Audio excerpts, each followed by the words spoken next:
중국과 한국의 김치 종주국 논란이 사실상 마침표를 찍었습니다. 최근 중국 언론들의 황당 주장을 무너뜨린 것입니다. 중국 관영 황구시보는 지난달 28일 중국 시장 감관보를 인용해 절임 채소 파오차이가 국제표준화기구 ISO로부터 국제표준인가를 받았다며 이렇게 주장했습니다. 한국은 이제 김치 종주국이라는 타이틀이 유명무실해졌다. 중국이 김치 산업의 국제표준이 됐다. 이어서 한국 수입 김치의 99%가 중국산이라고 조롱하기도 했습니다. 그런데 해당 표준이 등록된 국제표준화기구 ISO가 이를 공식적으로 반박하고 나섰습니다.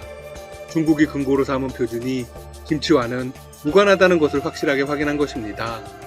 지난 1일 ISO 홍보 담당은 국내 한 언론과의 인터뷰에서 이렇게 밝혔습니다. 중국이 등록한 ISO 24220은 파오차이에 대한 것입니다. 해당 문건은 김치에 적용되지 않고 김치와는 전혀 관계가 없습니다. ISO의 파오차이 국제인증 문서에도 해당 인가는 김치에는 적용되지 않는다는 문구가 명시되어 있습니다. 파오차이와 김치는 엄연히 다른 음식이란 의미이죠. 중국 언론의 주장에 대해서도 재차 속 시원한 대답을 내놓았습니다. 다시 강조하지만 이 기준은 김치에 적용되지 않고 아무 관련도 없습니다. 해당 논란이 일어난 이유는 무엇일까요? 중국에서는 한국의 김치도 파오차이라고 부르고 있기 때문입니다. 이에 황구시보가 기초적인 사실관계를 확인하지 않은 채 오보를 낸 것이라는 관측이 나옵니다. 그런데 그보다 더욱 중요한 이유가 있습니다. 중국이 느닷없이 김치의 종주국임을 주장하는 진짜 이유는 무엇일까요? 바로 동아시아의 중심이 되고 싶기 때문입니다. 동아시아 지역의 모든 역사와 문화적 산물을 자신의 것이라고 주장하는 동북아 공정의 일환이죠. 이는 최근 김치에 대한 세계적인 관심과 지명도가 높아졌다는 증거이기도 합니다. 하지만 주관국제기구인 ISO가 공식적인 입장을 내면서 중국은 국제적인 망신을 당하게 되었습니다. 전문가들은 중국의 김치 공정에 완벽히 제동이 걸렸다는 해석을 내놓고 있습니다. 이는 당연한 일이기도 합니다. 파오차이와 김치의 차이는 엄청나게 큽니다. 파오차이는 채소 절임으로 독일의 사우어크라프트나 일본의 스케모노와 더 가깝습니다. 김치는 1차로 배추를 소금에 절인 후 2차로 발효하기 때문에 일반적인 채소 절임과는 완전히 구분됩니다. 업계에 따르면 이번 상황은 생각보다 꽤 위험했습니다. 만약 중국식 김치가 국제표준으로 인정되었다면 어떤 일이 일어날 수 있을까요? 김치 수출을 할 때 중국의 기준을 맞추어야 했을 수도 있습니다. 따라서 한국식 김치는 국제식품시장에서 입지가 위태로웠죠. 한국 정부도 끊임없이 노력을 하고 있습니다. 한국 정부는 중국이 파오차이 표준 등록 절차를 밟기 시작한 2017년부터 ISO에 적극적으로 의견을 표현한 것으로 알려졌습니다. 다만 ISO는 현재 한국식 김치의 표준 등록은 따로 추진하지 않고 있다고 덧붙였습니다. 이미 2001년 세계식품 규격인 코덱스에 김치가 등록돼 있기 때문입니다. 이 때문에 추가적인 표준 제정 추진 필요성은 느끼지 못하는 것으로 알려졌습니다. 김치 국제표준은 한국이 유일하다는 건 전 세계가 인정하고 있습니다. 이번 김치 논쟁은 해외에서도 큰 관심을 끌고 있습니다. 영국 BBC도 김치를 둘러싼 한중 논란을 방송으로 내보냈습니다. 방송에서는 이렇게 말했습니다. 한국의 김치는 파오차이라는 이름으로 중국에서 공급되고 있다. 그런데 같은 이름으로 불리는 또 다른 중국 고유의 음식이 있다. ISO 문서는 이번 식품 규격이 김치에 적용되지 않는다고 적시했다. 그런데도 일부 중국 언론은 이와 다르게 보도했다. 네, BBC도 중국의 주장이 명백히 잘못되었다는 걸 꼬집고 있습니다. 영국 BBC는 최근 중국 언론의 김치 국제표준 관련 논란에 대해서 펄스 리포트라는 표현을 썼습니다. 가짜뉴스라는 겁니다. BBC 방송은 김치와 파오차이가 다르다는 걸 강조하기 위해서 한국 김치의 재료와 김장 문화까지 소개했습니다. 그러면서 중국이 한국 전통 음식인 김치의 제조법을 국제적으로 인정받았다는 오보에 한국이 반박하고 나섰다고 보도했습니다. BBC는 김치 논란에 앞서 한국과 중국이 SNS를 중심으로 충돌하고 있는 내용도 소개했습니다. 지난달 중순 한 중국 배우가 중국판 트위터 웨이보에 한복은 중국 의상이라는 취지의 글을 올렸다가 논란이 벌어진 일을 소개했죠. 앞서 그룹 방탄소년단이 한국전쟁 70주년을 기리는 수상소감을 밝혔다가 중국 네티즌들의 반발을 산 일도 소개했습니다.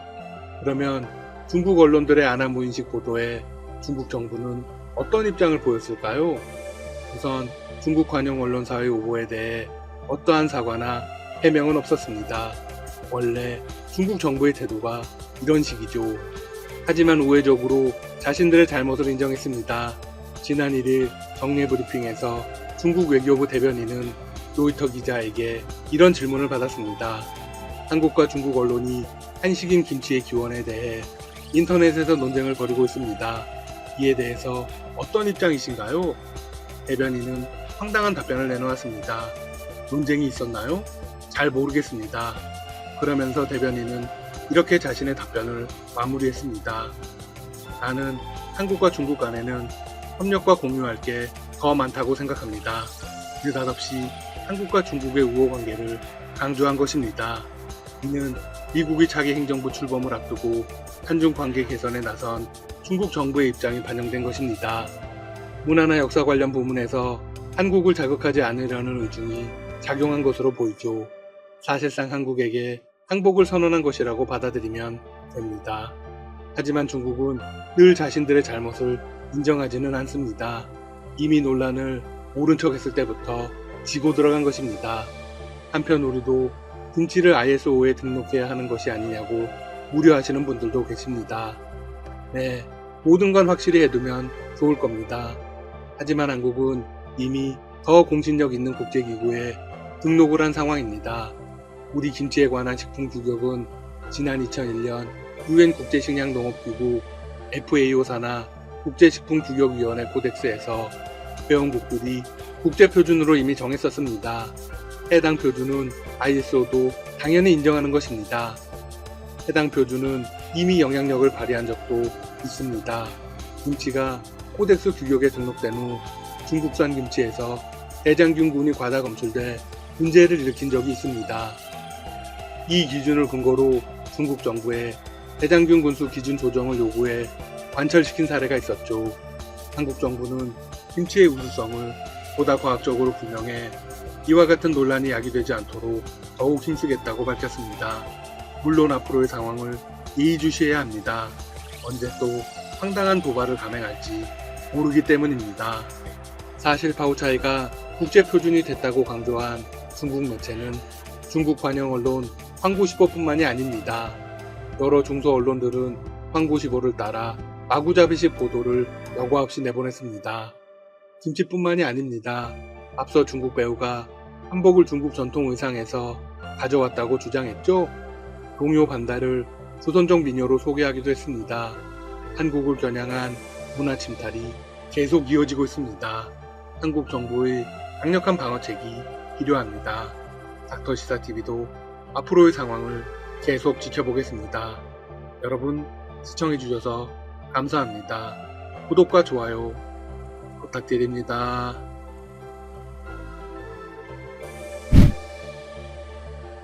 우리나라와 베트남이 전자 원산지 정보 교환 시스템을 도입한다. 그간 서면으로 주고받았던 원산지 증명서를 전자문서로 주고받는 시스템을 구축, 코로나19 장기화에 대비한다. 또 양국은 필수 기업인 국가 간 이동에 대해서도 구체적 실행 방안을 논의했다. 13일 성윤모 산업통상자원부 장관은 전두원 아인 베트남 산업무역부 장관과 영상회의를 개최하고 경제협력 방안을 논의했다. 양국 장관은 한국 베트남 자유무역 국정공동위원회 차원에서 전자원산지 정보 교환 시스템을 구축하기로 했다. 전자원산지 정보 교환 시스템 작업반 설치를 결정하는 화상 서명식도 열었다. 전자원산지 정보 교환 시스템은 FTA 특혜 관세를 받기 위해 업체가 직접 수입국 세관에 서류로 제출해야 하는 원산지 정보를 관세 당국 간 전자 시스템을 바탕으로 교환하는 제도다. 산업부는 이번 서명을 계기로 우리나라와 베트남이 전자 원산지 정보 교환 시스템을 도입하면 그간 우리 수출기업이 문서로 발급받아 베트남 세관에 제출하던 원산지 증명서를 양국 세관 간 전산으로 처리한다. 지난해 기준 우리 기업이 베트남 세관에 제출한 원산지 증명서는 8만 5천 건에 달한다. 코로나19가 장기화하더라도 신속한 통관 절차를 보장한다. 양국은 필수 기업인 국가 간 이동 보장을 위한 구체적인 실행 방안도 논의했다. 성 장관은 코로나19 사태가 단기에 종식되지 않을 것으로 전망하는 상황에서 양국 간 긴밀히 구축된 공급망을 원활하게 운영하기 위해 필수 기업인 이동을 보장할 필요가 있다는 점을 강조했다. 우리나라 기업인이 베트남에 원활하게 입국하도록 산업무역부에서 지원해달라고 당부했다. 또 향후 우리나라와 베트남 기업인 입국 허용 사례를 바탕으로 아세안 내 필수 기업인 이동을 체계적으로 시행하도록 아세안 의장국인 베트남의 주도적인 역할을 요청했다. 추월하는 국가, 추락하는 국가. 우리는 종종 약자가 강자를 제압하거나 작은 기업이 거대 기업을 추격해서 앞서는 이야기와 사례에 매우 흥미를 갖는다. 경제학에서도 이런 사례에 흥미를 갖는 것은 마찬가지다. 삼성전자가 오랜 경쟁자인 일본 소니를 2004년 매출액에서 추월했을 때 언론에서는 성경에 나오는 다윗이 골리앗을 쓰러뜨린 것에 비유했다. 추격 가능성이 전혀 없어 보이는 약자가 강한 상대를 넘어서서 추월까지 하는 것은 누구에게나 매우 흥미롭고 드라마틱하다. 20세기 이후 국제 경제에서 국가 간 추격과 추월의 드라마틱한 스토리의 절정판은 아마 대한민국을 빼면 안 될 것 같다. 6.25 전쟁 이후 희망이 없어 보이는 전세계의 최빈국에서 불과 반세기 만에 세계 10대 교역국 2018년 3공회 5홍클럽 국민 소득이 3만 달러이면서 인구 5천만 명 이상인 국가. 2018년 말 현재 미국, 일본, 독일, 프랑스, 영국, 이탈리아, 한국 등 7개국뿐이다의 이름을 올린 나라가 바로 대한민국이다. 반면에 대한민국 국민과 동일한 유전자와 동일한 언어를 공유하는 북한은 어떨까? 영국 케임브리지 학파의 저명한 경제학자인 존 로빈스는 1965년 북한을 방문한 뒤 미국의 사회비 평지 먼슬리 리뷰에 기고한 글에서 북한 경제를 코리아 미라클이라고 했다. 북한은 전력 공급망이 잘 정비돼 있고 빈민가는 찾아볼 수 없으며 노동자에게 완벽한 사회보장제도를 실시하고 있고 의료 서비스는 무료이고 가난이 없는 국가라고 극찬했다. 하지만 현재의 북한 경제는 한국은행에 따르면 1인당 실질 국민총소득이 146만원으로 한국의 1인당 GNI인 3,363만원의 23분의 1로 세계 최하위 10% 수준이다. 또한 1996년부터 2000년까지 고난의 행군 시기에는 북한에서 33만 명이 사망했다. 지난 반세기가 대한민국의 드라마틱한 추격, 추월의 시대였다면 북한은 드라마틱한 추락의 시기였음이 분명해 보인다. 직관적인 이유로 많은 경제학자가 그 원인을 시장 경제와 대외 개방성에서 찾고 있지만 경제학을 전공하지 않은 일반인에게는 구체적으로 와닿지 않을 것이다. 20세기의 국가 경제가 추락한 예는 상당히 존재한다. 불과 얼마 전인 1970년대까지도 동아시아에서 일본 다음으로 잘 사는 국가였고 아세안 창설을 주도한 필리핀은 2018년 1인당 GNI 기준으로 대한민국의 11%에 불과한 나라가 됐다. 물론 자화자찬은 아직 이르다. 대한민국이 지난 40년 동안 수많은 국가를 추격, 추월했지만 최근 세계 경제에서 차지하는 GDP 비중으로 본 국가 순위가 계속해서 하락하면서 상대적인 침체의 국면을 맞고 있다. 일부 학자는 우리도 추락할 수 있다는 경고를 하고 있다. 반면 우리가 평소에 개발도상국으로 여겼던 제2세대 신흥아시아 국가인 베트남, 인도네시아, 말레이시아, 캄보디아, 라오스, 미얀마, 인도 등의 성장은 국가의 장기적 경제적 흥망성쇠에 대한 새로운 연구의 필요성을 시사하고 있다. 필자의 경제학 세부 전공이 이런 것들을 연구하는 경제 추경론이다. 대학에서 경제학의 기본 과목을 가르치기도 하지만 최근 신흥시장론을 가르치면서 신흥시장 국가들을 방문하고 관련 연구를 진행했다.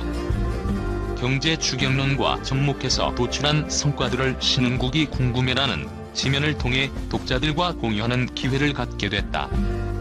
이런 성과물들을 지면을 통해 공유하는 것은 누군가의 추격, 추월, 추락에 대한 극적인 이야기이기에 우선 재미있겠고, 또한 우리에게 새로운 경제적 동력이 무엇인지, 그리고 우리에게 글로벌한 투자 기회가 있는지에 대해서 독자들에게 시사점을 제공해 줄 수 있기 때문이다.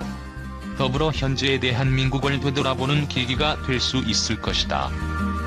20세기에 벌어진 국가의 흥망성쇠라는 주제 아래 필자가 직접 방문하고 연구한 국가를 중심으로 각국이 어떤 이유로 추격, 추월, 추락이라는 다른 경로를 걷게 됐는가에 대한 구체적인 자료와 직관을 통해 독자들에게 흥미있게 다가가려고 한다. 그 첫 번째 주제는 킬링필드에 희망이 없는 세계 최빈국에서 최근 아세안의 기대주로 꼽히는, 그리고 앙코르와트로 유명한 캄보디아다.